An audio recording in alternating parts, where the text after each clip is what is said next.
Chad had introduced me a little bit earlier. My name is Sarah, and I've been part of the Urban Neighbor community for 4 years. Living as an urban neighbor means living a life of faith and deeds as a follower of Jesus Christ. I am one of 63 men and women who live in 15 of Urban Homeworks housing units scattered around Minneapolis and St. Paul. This is part of Urban Homeworks' Ministry of Presence efforts. Being an urban neighbor means you commit to living in community with your roommates. You commit to volunteer community service under the leadership of local churches or ministries, schools, community organizations.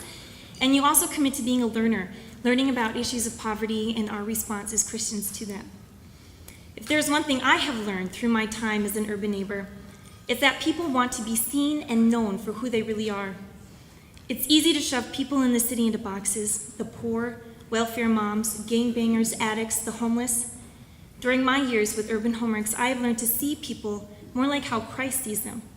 Kids with hopes and dreams, women with huge hearts, men who've made mistakes.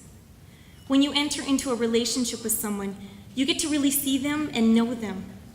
The relationships I have built with my neighbors have blessed me in so many ways. I wish I had hours to talk about every single story: the neighborhood pizza nights, the ice cream parties, the Thanksgiving banquets, the homework help. I've been filled with lots of love for my neighbors, and my heart breaks to see them struggling through life. There's one story I want to share. Sherry is a middle-aged mom who lives with her family downstairs from me. I am amazed at this woman. Despite living in poverty, dealing with diabetes, renal failure, and heart disease, she gives and gives and gives. She has taken in 2 children who are not her own, and I know she would take in more if she could. I love Sherry, and I love getting to hang out with her family. We've gotten to do some incredible things. They've taken me to powwows. We celebrate birthdays together. We have cookouts in the backyard. Words cannot express how much this relationship means to me, or the ways that Christ has shown himself to me through it.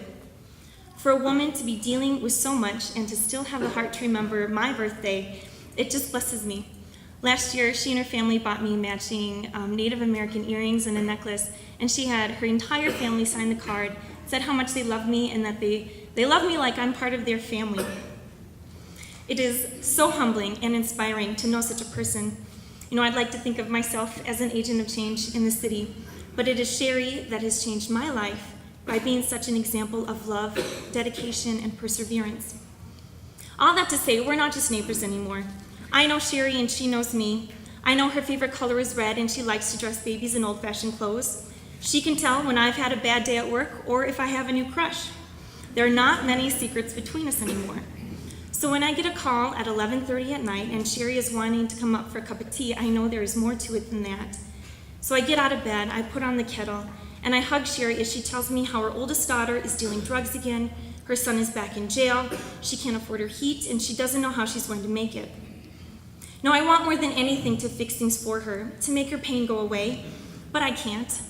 Being an urban neighbor is great, but it doesn't give me superhuman powers to fix the world. So I do what I can, what God asks me to, and I share in her troubles by listening, praying, and feeling the hurt with her. And we both go back to bed. But it breaks my heart that I get to wake up to a cup of good coffee and to my steady job, but Sherry wakes up just to live through it all again. I thank God that she does make that midnight phone call, or when my neighbor Amanda calls crying because she thinks she has an STD, or when my friend's son Frank calls because he and his mom got put out of another shelter. Because even though they are hurting, they know they are not alone. And for me, that's what being an urban neighbor is all about.